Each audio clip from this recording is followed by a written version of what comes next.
सो hey guys, आज की इस वीडियो में हम जो बात करने वाले हैं वो हमारा कंटिन्यू है of special theory of relativity. That is first part I have uploaded in my channel. You can visit my channel for more. So पहली वीडियो पे हमने बात की थी हमारे different type of frame of references की, inertial, non inertial. Then हमने बात की थी postulates of special theory of relativity. Then after that हमने एक ट्रांसफॉर्मेशन पढ़ा था जो था हमारा गैलीलियन ट्रांसफॉर्मेशन. उसके कुछ ड्रॉबैक्स थे जिन्हें ओवरकम करने के लिए हमारा एक नया ट्रांसफॉर्मेशन आया था जो कि था हमारा लॉरेंस ट्रांसफॉर्मेशन. सो लॉरेंस ट्रांसफॉर्मेशन में हम देखेंगे कि हमारे पास जिस तरीके से हमने गैलीलियन ट्रांसफॉर्मेशन में दो फ्रेम ऑफ रेफरेंस कंसिडर किए थे उसी तरह लॉरेंस ट्रांसफॉर्मेशन में अभी हम दो फ्रेम ऑफ रेफरेंसेस कंसिडर करेंगे. पहला फ्रेम ऑफ रेफरेंस होगा हमारा एस, जिसमें हमारा ऑब्जर्वर एस है और इसके जो कोऑर्डिनेट्स होंगे किसी भी पोजीशन पे वो होगा हमारा X comma Y comma Z comma T.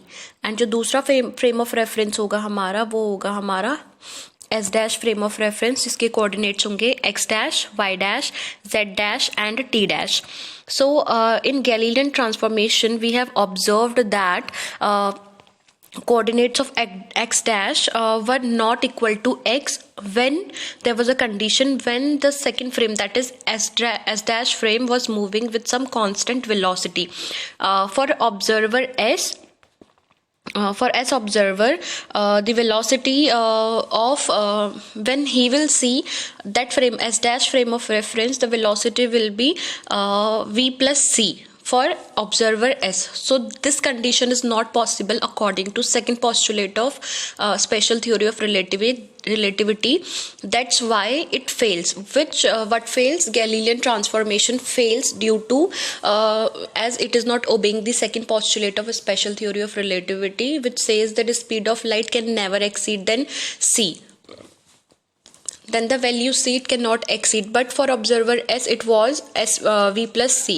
So that time, to overcome that thing, Lorentz transformation came into account, which says that there is a linear combination in s coordinate and s dash coordinate. जो कि हमारा जो Lorentz transformation है उससे हमें ये पता चला था कि there is a linear combination in s coordinates and s dash coordinates, because we know that from that transformation, according to the condition which have considered above condition, according to this x dash will be equal to x minus vt. I have explained in Galilean transformation how x dash will be equal to x minus vt. You can visit that video if you don't know. So now we are continuing this video. X is equals to x dash is equals to x minus vt. In the first line you can see that let's say to prove the linear combination between s and s dash frame, let's say x dash will be equal to x square. Here you can say this x dash is equals to x square. Now the coordinates x comma y comma z and and for x dash and for s dash, these will be x dash y dash z dash and t dash. So यहाँ पे हमने consider किया है कि जो हमारा x dash है वो इक्वल टू एक्स स्क्वायर है. ये हमने अपनी तरफ से माना है, ठीक है. तो इस चीज़ से हमें क्या पता चलेगा कि जो हमारा x dash है उसकी दो वैल्यूज आएंगी. जो हमारा, अगर हम x डैश को इस इक्वेशन में रखते हैं तो हमें मिलेगा x square minus we T. तो यहाँ से हमारी x की दो वैल्यूज आएंगी, ठीक है, +2 एंड -2, ठीक है, विच इज़ नॉट पॉसिबल किसी भी एक पोजीशन पे कि वहाँ पर दो पॉइंट्स आना वो पॉसिबल नहीं है. Which is not possible means in one point two position is not possible. That's why there is a linear combination between S and S dash. इसीलिए इन दोनों के बीच में हमेशा एक लीनियर कॉम्बिनेशन रहेगा, ना कि कोई क्वाड्रेटिक और समथिंग एल्स. कोई भी इक्वेशन पावर पे हो तो वो कॉम्बिनेशन अलाउ नहीं होगा, बिकॉज किसी भी पॉइंट पर दो पोजीशंस नहीं आ सकती है. So that's why there is a linear combination between s and s dash. Now we will find the relation between x dash and x. Suppose general linear relation हमने मान लिया, हमने हमारी तरफ से कि कोई भी एक लीनियर रिलेशन हमने मान लिया x dash is equals to ax plus bt, इसे हमने इक्वेशन 1 कंसिडर कर लिया। नाउ हमें हमारा काम ये है कि हमने a और b की वैल्यूज़ को फाइंड आउट करके इस इक्वेशन में रखना है। देन आफ्टर हमने देखना है कि हमारे पास क्या रिलेशन आता है, और जो भी रिलेशन आएगा वही हमारा लॉरेंस ट्रांसफॉर्मेशन कहलाएगा। सो इसे फाइंड करने के लिए हमें एक सिचुएशन कंसिडर करनी पड़ेगी ताकि हम बेटर वे में इसे समझ पाए। नेक्स्ट स्लाइड में मैं आपको दिखाती हूँ। ओके, तो हमने माना कि suppose there is a fire cracker explodes in the origin of S dash frame. ये हमारे पास एस फ्रेम है और ये हमारे पास X frame this is S frame and this is S dash frame. हमने माना कि इसकी ओरिजिन पे कोई भी एक फायर क्रैकर है। अभी रिसेंटली दिवाली होकर गई है तो शायद बहुत लोगों ने फायर क्रैकर्स बर्न भी किए होंगे। Okay, that's apart. सो हमने क्या किया, एक फायर क्रैकर यहाँ पर कंसिडर किया इस पे। तो हमारे पास क्या इक्वेशन थी, X dash is equals to A X plus B T, ये हमारे पास इक्वेशन थी। तो यहाँ से हमें क्या मिला, मूवमेंट ऑफ फायर क्रैकर। ठीक है, देखिए ये वाला जो हमारा फ्रेम है ये हमारा मूव कर रहा है, तो ये एस के लिए जो होगा एक्स के रिस्पेक्ट में जो एक्स होगा वो किसके एस के रिस्पेक्ट में जो एस ये वाला कोऑर्डिनेट होगा एक्स वाला, वो किसके इक्वल होगा, वी टी के इक्वल होगा। From the relation speed is equals to distance upon time से हम इसे फाइंड आउट कर सकते हैं। और जो एक्स डैश होगा वो हमारा 0 होगा। ठीक है, क्योंकि ये ओरिजिन पर है इसलिए इसकी पोजीशन 0 होगी, क्योंकि हमने यहाँ पर पहले ही बोला है कि हमने इसे ओरिजिन पे कंसिडर किया है। तो एक्स डैश की वैल्यू ओरिजिन पे फायर क्रैकर है, मतलब हम यहाँ पे फायर क्रैकर की पोजीशन फाइंड आउट कर रहे हैं। तो x के रिस्पेक्ट में तो ये vt होगा, क्योंकि यहाँ से यहाँ तक v वेलोसिटी से इसने मूव किया और t टाइम में मूव किया, तो इसलिए ये vt हो गया x के रिस्पेक्ट में इसकी पोजीशन, इस फायर क्रैकर की पोजीशन। और x डैश में तो ये ओरिजिन पे है तो इसलिए इसकी वैल्यू 0 है। अब हमने इस x की और इस x डैश की वैल्यू को इधर इक्वेशन नंबर 1 में पुट करना है। तो हमने पुट करने के बाद देखिए x डैश का वैल्यू यहाँ पे 0 है तो हमने 0 रख दिया, और a एज इट इज रहा। x का वैल्यू हमारे पास है vt तो हमने vt पुट कर दिया, और bt एज इट इज रहा। तो यहाँ से हमारे पास हम देखेंगे कि इस इक्वेशन में हमारे पास t कॉमन आ रहा है ये और ये वाले टर्म से। तो t कॉमन आने के बाद हमारे पास क्या बचेगा, पहले वाले में से av और दूसरी टर्म से बचेगा हमारे पास b। तो हमने क्या किया, t को इस तरफ लेके जाएंगे तो इट विल बिकम 0, तो हमारे पास बचा सिर्फ av प्लस b। फिर यहाँ से हमारे पास क्या बचेगा, av is equals to minus times of b, और इसे हम रीअरेंज करके लिखेंगे तो हम इसे लिखेंगे b is equals to minus times of av।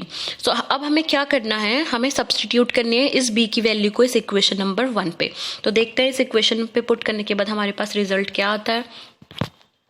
Okay, तो हमने क्या किया, इस b की वैल्यू को इक्वेशन 1, ये थी हमारे पास इक्वेशन 1, इस इक्वेशन 1 में हमने पुट किया तो हमारे पास बना x dash a as it is रहेगा x माइनस वी टी, क्योंकि हमने b की जगह पे क्या रख दिया यहाँ पर माइनस ए वी। यहाँ पर हमारे पास माइनस बी टी था तो b की जगह पे हमने यहाँ पे रख दिया ए वी, तो ये बना। फिर यहाँ से हमने क्या कॉमन लिया, इन दोनों में से हमने a टर्म कॉमन लिया। अंदर बचा हमारे पास फर्स्ट वाले में से x और दूसरे वाले में से minus times of V T. तो this will become equation number 3 and this will be equation number 2। आप इसे कंसिडर कर लीजिएगा। अब हमें क्या करना है, ये हमारे पास जो ट्रांसफॉर्मेशन आया ये हमारे पास क्या है, एक एक्स डैश की वैल्यू आ गई इन लॉरेंस के टर्म्स में। बट अभी ये हमारा पूरा नहीं हुआ है, हम एक और सिचुएशन लेके चलेंगे जहाँ से ये हमारे पास सिर्फ प्रूफ हुआ है लीनियर कॉम्बिनेशन। जो हमने कंडीशन मानी थी X dash is equals to A X plus B T, तो वो हमारा लीनियर कॉम्बिनेशन वाला टर्म हमने यहाँ पर प्रूफ करने की कोशिश की है। तो इसका जो रिवर्स ट्रांसफॉर्मेशन होगा, अभी ये हमारा पूरा नहीं हुआ, we are in between of solving it.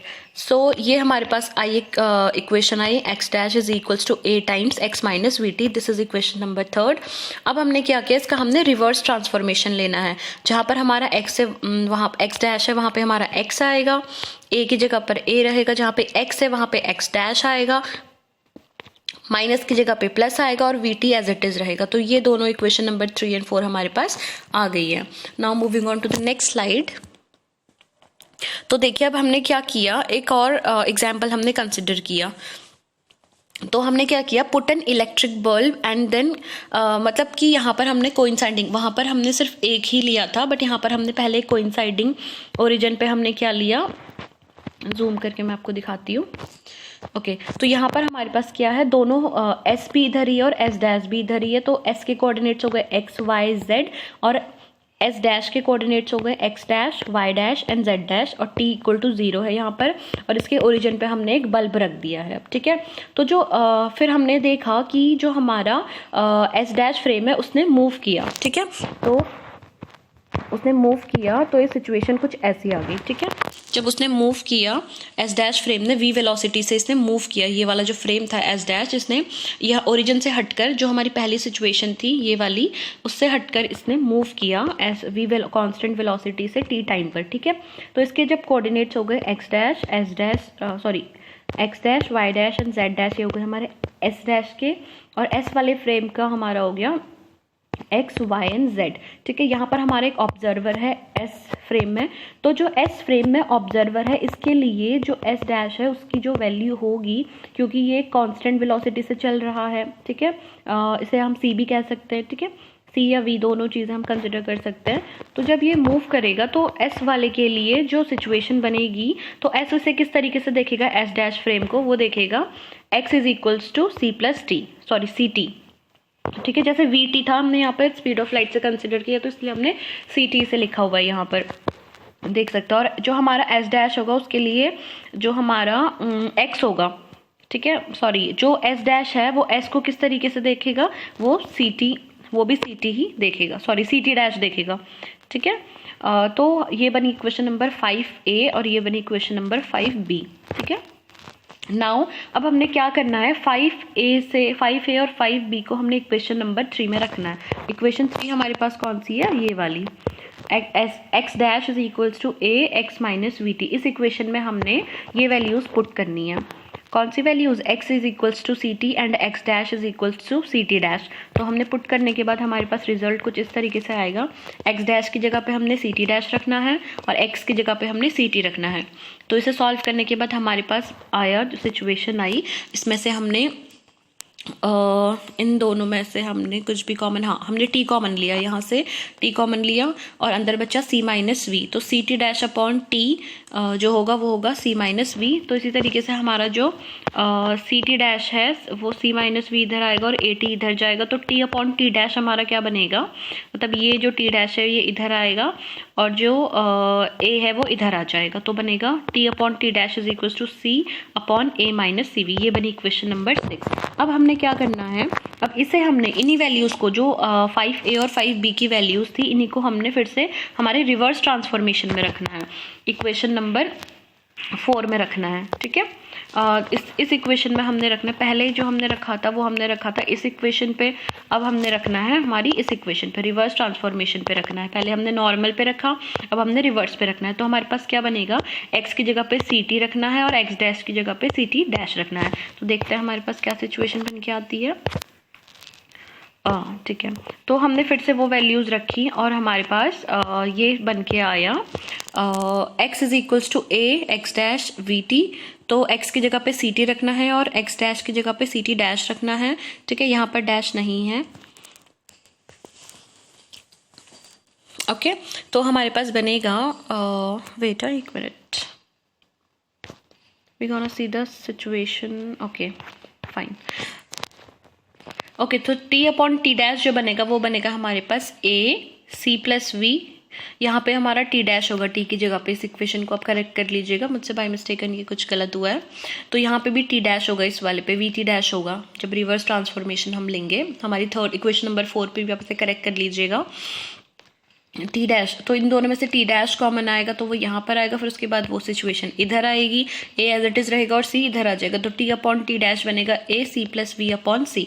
ये बनी इक्वेशन नंबर 7। अब आप देख सकते हैं कि इक्वेशन 6 और 7 के जो लेफ्ट हैंड साइड है टी अपॉन टी डैश दोनों इक्वल है। यहाँ पे भी हमारा सॉल्व करके टी अपॉन टी डैश आया था, इक्वेशन नंबर 6 में टी अपॉन टी डैश आया था, जो कि था हमारा c upon a c minus v के इक्वल, और इक्वेशन नंबर हमारी जो 7 बनी ये टी अपॉन टी डैश है। अब हमने क्या करना है, इन दोनों को हमने इक्वेट कर देना है। इक्वेट करने के बाद हमारे पास क्या बनेगा, टी अपॉन टी डैश का वैल्यू इक्वेशन 6 से हमारा ए सी प्लस वी, सॉरी इससे ये आया था, और इक्वेशन नंबर 6 से ये वैल्यू आई थी, तो इन दोनों को इक्वेट करने के बाद जो हमारे पास ए स्क्वायर आएगा सॉल्व, क्योंकि ये ए इधर जाएगा और ये सी इधर जाएगा, तो ये बनेगा और ये सी प्लस वी और c minus v, a plus b a minus b से बनेगा a square minus b square वाले फॉर्मूले से हमारा ये बन जाएगा a square in bracket c square minus we square which will be equal to c square. आप इसे कॉपी पेन लेके सॉल्व करिए, आपसे आसानी से हो जाएगा। तो हमारे पास ये बन के आएगा a square is equals to c square upon C square minus we square. अब हमने क्या करना है, a square as it is रहा, c square as it is रहा, इन दोनों में से हमने सी स्क्वायर कॉमन ले लिया। तो कॉमन लेने के बाद हमारे पास बचा यहाँ पे 1 और यहाँ पे बचेगा हमारे पास v square upon C square. Then after that हम करेंगे दोनों तरफ स्क्वायर रूट ले लेंगे। तो यहाँ से a इज इक्वल्स टू आया हमारे पास 1 upon under root 1 minus we square upon C square. और ये जो है हमारा, यही हमारा गामा फंक्शन, जिसे हम गामा से डिनोट करते हैं एक सिंपल वर्ड में, जिसे हम गामा बोलते हैं। तो यहाँ से हमारा इक्वेशन 3 बन के आया, X dash is equal to A x minus we T था इक्वेशन 3। तो यहाँ पर हमने ए का वैल्यू पुट कर देना है। तो X dash is equals to 1 upon 1 minus we square upon C square, ये ए का वैल्यू पुट किया और ये वाला टर्म एज इट इज यहाँ पे उतर जाएगा। तो हमारे पास बनेगा X dash is equals to gamma X minus we T. तो यही जो ट्रांसफॉर्मेशन है ये हमारा लॉरेंस ट्रांसफॉर्मेशन है, पहला लॉरेंस ट्रांसफॉर्मेशन है। ओके, तो ये था हमारा लॉरेंस ट्रांसफॉर्मेशन। और इसके बाद जो हमारे बाकी कोऑर्डिनेट्स, इसका हम रिवर्स भी लिखेंगे। ठीक है, ये हमारा लॉरेंस ट्रांसफॉर्मेशन आया। तो अब हम इनवर्स लॉरेंस ट्रांसफॉर्मेशन इसका कैसे लिखेंगे, एक्स डैश की जगह पे एक्स आ जाएगा, गामा एज इट इज रहेगा, एक्स की जगह पे एक्स डैश आ जाएगा, प्लस माइनस की जगह पे प्लस और वी टी की जगह पे वी टी डैश आ जाएगा। तो ये है हमारा इनवर्स लॉरेंस ट्रांसफॉर्मेशन। और हमारे जो y डैश है वो y के इक्वल ही रहेगा और जो z डैश है वो z के इक्वल रहेगा। और इनवर्स में जो y है वो y डैश हो जाएगा और जो z है वो z डैश हो जाएगा। नाउ हमारा नेक्स्ट पॉइंट ये है कि हमारा जो t है वो t डैश के इक्वल नहीं है। तो हमारा नेक्स्ट जो टास्क होगा, हमें यही फाइंड करना है कि t equal to t dash नहीं है, तो t डैश का वैल्यू क्या होगा। ऑलराइट, तो हम फाइंड आउट करेंगे हमारे नेक्स्ट में t डैश की वैल्यू। सो मेरे साथ बने रहिए ताकि आपको आसानी से समझ में आए। तो नेक्स्ट लेक्चर में हम लोग यही डिस्कस करेंगे कि जो हमारा टी डैश है उसकी वैल्यू क्या होगी। देन उसके बाद हमारा जो लॉरेंस ट्रांसफॉर्मेशन है वो कैसा बनकर आएगा। Okay, thank you guys.